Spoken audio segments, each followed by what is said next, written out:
Shalom adik-adik, ya jumpa lagi dengan Tante Welly ya di sini. Nah, hari ini Tante Welly akan menceritakan tentang sebuah cerita, yaitu tentang Menara Babel. Ya, sebelumnya Tante Welly akan menjelaskan apa sih arti dari menara itu. Mungkin adik-adik di rumah belum tahu ya arti menara. Kok menara apa sih artinya? Nah, ini Tante Welly jelasin tentang menara. Menara itu adalah bangunan yang sangat tinggi ya. Bangunan yang sangat tinggi. Fungsinya buat apa sih didirikan menara? Nah, menara itu untuk satu tanda adik-adik ya, satu tanda bahwa terdapat sebuah seperti daerah ya di situ ya, tempat wilayah ya. Nah, contohnya seperti di menara-menara yang tinggi ya, Menara Eiffel. Nah, adik-adik mungkin pernah lihat ya di atlas atau lihat di TV atau lihat di YouTube. Nah, itu menunjukkan bahwa suatu daerah, ada pemukiman di situ, ada penduduk di situ. Nah, itu ya adik-adik ya, sekilas tentang menara. Nah, kita akan mulai tentang Menara Babel ya. Mungkin adik-adik ada yang sudah pernah dengar cerita ini ya, atau ada yang belum. Nah, Tante Welly akan ceritakan tentang Menara Babel ini. Kita akan baca ayatnya ya adik-adik ya, di Kejadian 11 ayat 1. Mari kita sama-sama baca adik-adik ya. Adik-adik yang punya kitab suci bisa dibuka. Kejadian 11 ayat 1. Bahasa dikacaukan. Adapun seluruh bumi itu satu bahasanya dan satu logatnya. Dan terjadilah dalam perjalanan mereka dari timur, dan mereka menemukan lembah di tanah Sinear. Maka menetaplah mereka di sana.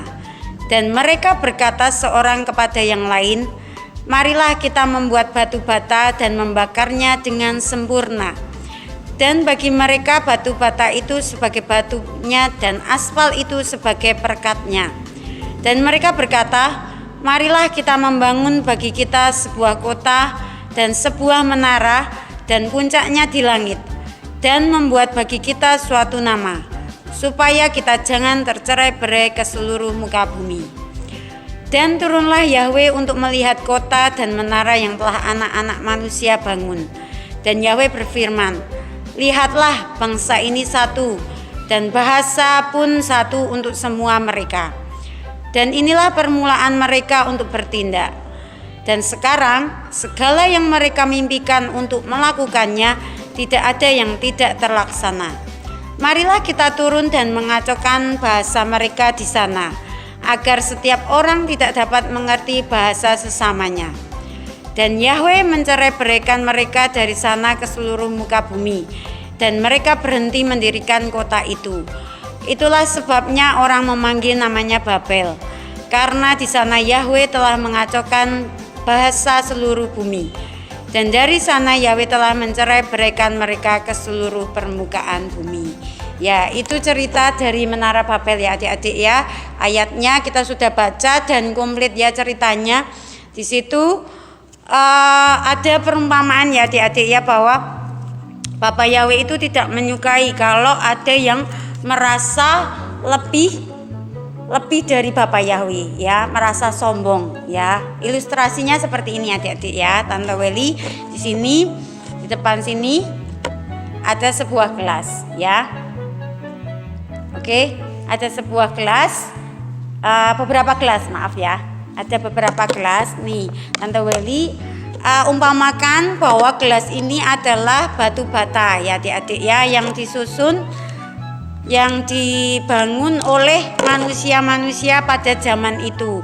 Jadi Tante Welly sekalian ceritain ya, kenapa mereka mau mendirikan menara itu.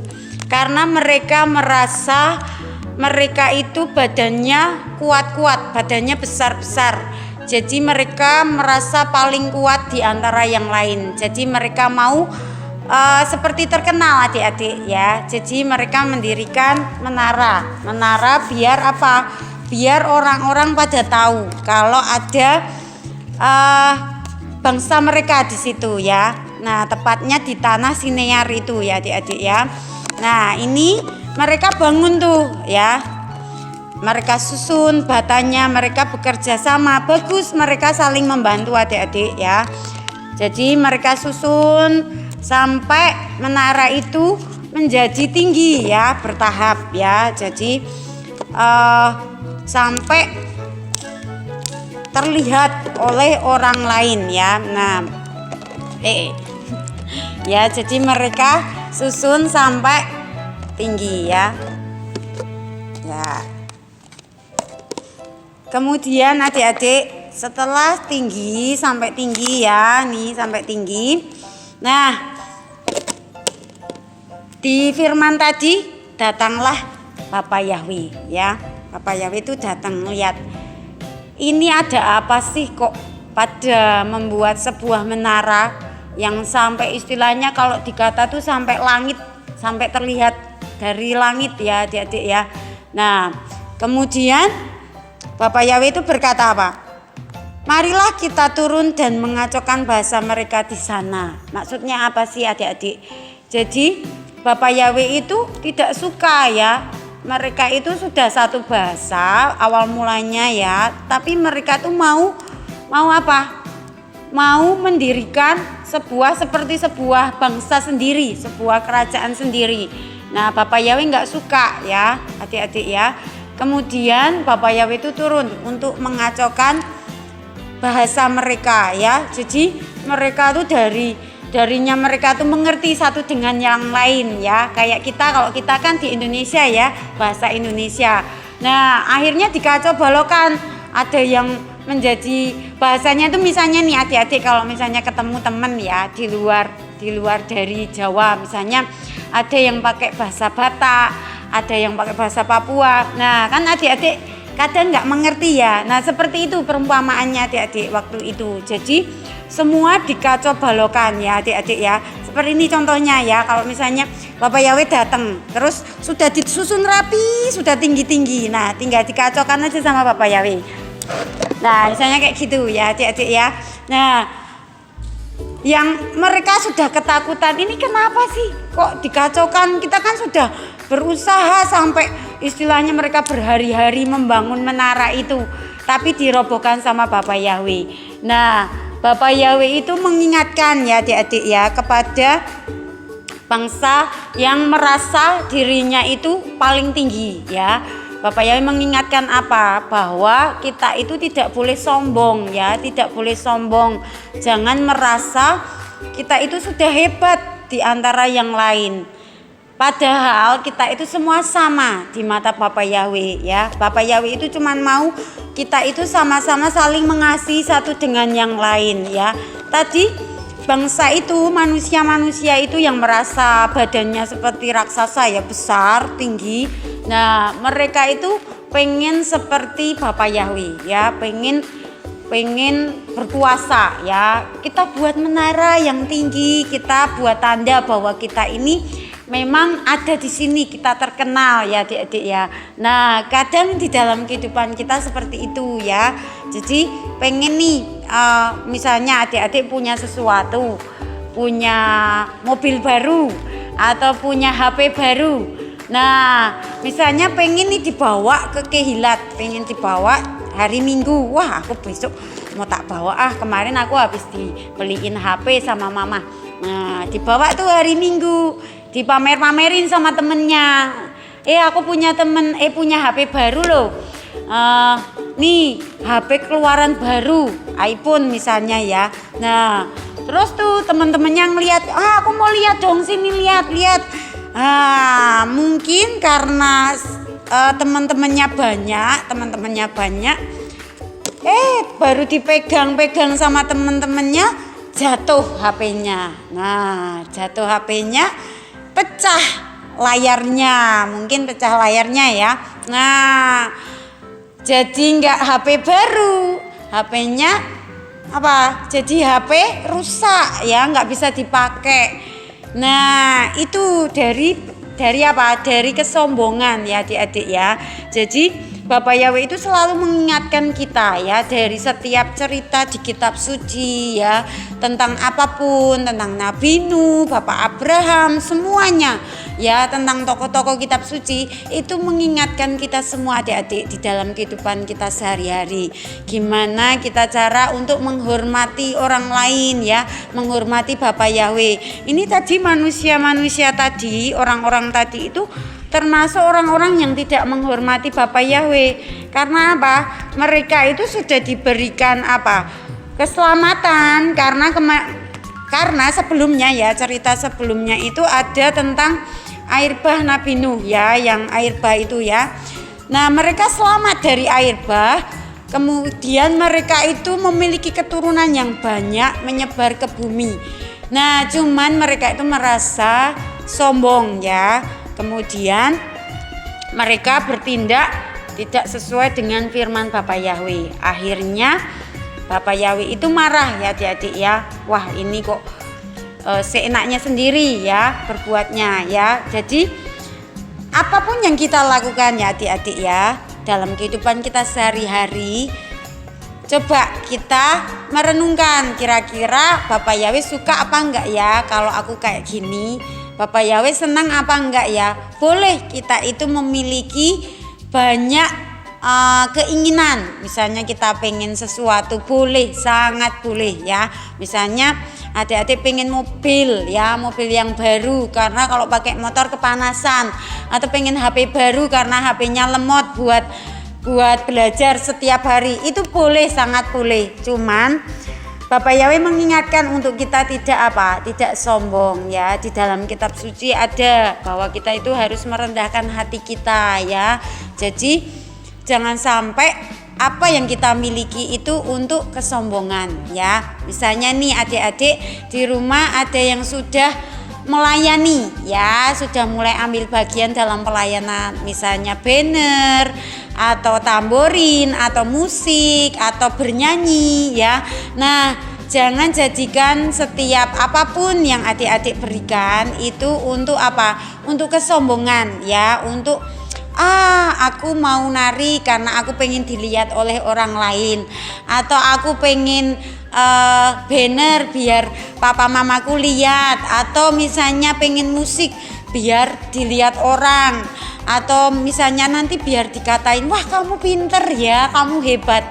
Nah, bukan seperti itu adik-adik ya. Bapak Yahweh menginginkan kita ketika kita melayani Bapak Yahweh, kita memberikan yang terbaik, itu semua untuk kemuliaan Bapak Yahweh ya, bukan untuk gagah-gagahan pengen terkenal ya. Karena kan banyak tuh mungkin kalian tahu ya, banyak artis-artis yang saling bersaing ya adik-adik ya. Nah, sekarang kan yang lagi ngetren kan BTS, Blackpink ya, Korea, artis-artis Korea itu ya. Nah, semakin banyak bermunculan ya adik-adik ya. Nah, mereka saling bersaing untuk apa? Untuk semakin terkenal ya, sampai ada yang operasi plastik segala macam ya, mengeluarkan biaya yang banyak. Demi apa? Ya biar terkenal terus ya. Biar apa? Tidak pudar namanya adik-adik ya. Bahkan ada yang sampai ke Singapura, ada yang sampai kemana-mana ke luar negeri untuk apa? Untuk operasi agar tubuhnya itu tetap apa? Tetap cantik, tetap sehat, kelihatan bagus di kamera. Nah, itu fungsinya apa? Biar apa adik-adik? Biar semakin terkenal dan tetap eksis ya adik-adik ya. Nah, itu sebenarnya Bapak Yahweh nggak suka ya adik-adik ya, untuk orang-orang yang seperti itu. Karena apa? Karena mereka itu cuman mengunggulkan dirinya ya.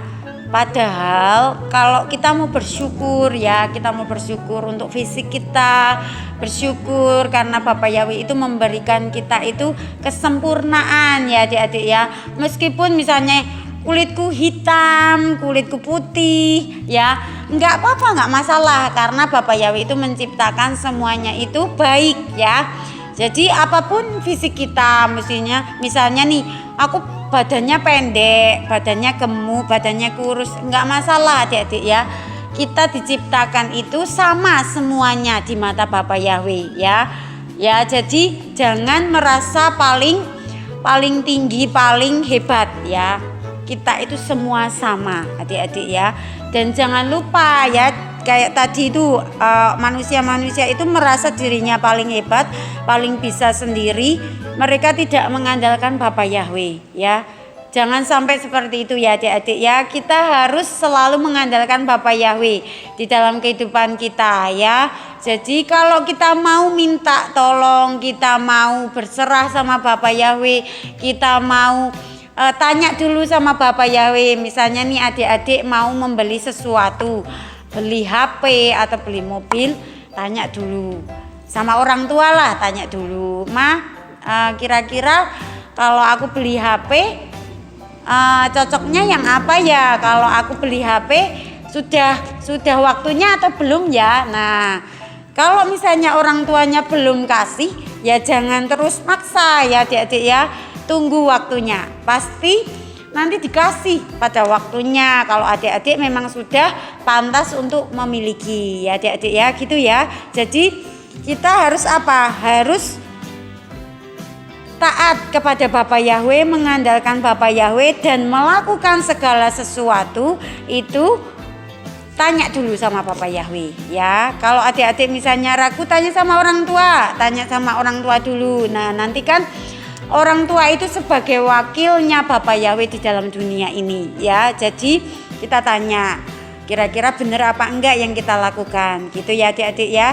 Jadi hari ini kita belajar ya adik-adik ya, tadi dari manusia-manusia itu ya, yang merasa dirinya paling besar, tinggi badannya ya. Tapi Bapa Yahweh enggak suka atas perbuatan mereka. Jadi kita belajar untuk kita menghargai orang lain, menghargai sesama kita ya. Jadi jangan merasa paling hebat ya, karena di atas kita itu masih ada atasnya lagi ya. Bahkan Bapa Yahweh itu melebihi segalanya yang di muka bumi ini ya. Bahkan setiap apapun yang ada di bumi ini ya, baik tumbuhan, hewan, itu tunduk sama Bapa Yahweh ya.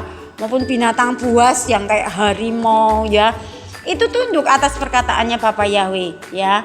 Jadi jangan sampai kita itu melebihi kuasanya Bapa Yahweh ya, gitu ya adik-adik ya. Terus untuk mengandalkan Bapa Yahweh di dalam setiap kehidupan kita ya, sehingga apa? Sehingga kita itu menjadi anak-anak kesayangannya Bapa Yahweh. Kita bisa menjadi berkat untuk orang lain. Kalau kita sedikit-sedikit misalnya menyombongkan diri, kita punya sesuatu, kita pamerin, kita sombongkan, orang lain akan melihat, ih itu kok sombong banget sih, sedikit-sedikit pamer, punya apa-apa pamer. Nah, itu yang akan jadi batu sandungan buat orang lain, buat teman-teman kita ya adik-adik ya. Ih ternyata dia sama aja, dia suka pamer, katanya anaknya Bapa Yahweh kok suka pamer. Nah, hati-hati ya adik-adik ya. Jadi jangan sampai apa yang kita miliki itu bukan jadi berkat, tapi malah jadi apa? Jadi masalah, jadi batu sandungan buat orang lain, gitu ya adik-adik ya. Nah, itu saja yang Tante Welly ceritakan tentang Menara Babel ini. Berharap semua adik-adik mengerti ya. Jadi kita harus apa? Mau merendahkan hati kita ya adik-adik ya, terus mengandalkan Bapa Yahweh di dalam kehidupan kita. Jangan mengandalkan kekuatan kita sendiri ya adik-adik ya. Gitu ya adik-adik ya. Jadi kita mulai sekarang mencoba untuk apa? Untuk belajar ya, terus ya mengasihi sesama kita, menghargai orang lain, menghargai semua orang yang ada di dalam setiap kehidupan kita. Gitu ya adik-adik ya. Untuk firman hari ini kiranya memberkati kita semuanya, adik-adik yang ada di rumah, untuk semuanya yang menonton channel ini, biarlah kita semakin diberkati oleh Bapa Yahweh. Gitu ya adik-adik ya. Terima kasih. Sampai jumpa kembali di ibadah-ibadah selanjutnya. Bapa Yahweh memberkati. Nah adik-adik, sebelum kita mengakhiri ya firman hari ini, kita mau tutup di dalam doa. Kita mau sama-sama berdoa mengucap syukur atas kebaikan Bapa Yahweh. Mari kita satu di dalam doa. Terima kasih ya Bapa Yahweh, kami mengucap syukur karena hari ini kami boleh belajar tentang arti dari sebuah kami merendahkan hati kami ya Bapa Yahweh. Biarlah ajar kami untuk kami terus Tuhan menghargai sesama kami, bahkan menghargai Engkau ya Bapa Yahweh. Biarlah kami terus mempraktekkan firman-Mu di dalam kehidupan kami, sehingga kami terus menjadi berkat dan berkenan di hadapan Engkau ya Bapa Yahweh. Terima kasih ya Bapa Yahweh, untuk hari ini kami boleh belajar tentang Menara Babel, di mana kami Tuhan diingatkan untuk kami tetap ya Bapa Yahweh mengandalkan Engkau di dalam kehidupan kami. Terima kasih ya Bapa Yahweh. Besem Adoni Yesua Masya kami sudah berdoa dan mengucap syukur. Haleluya. Amin.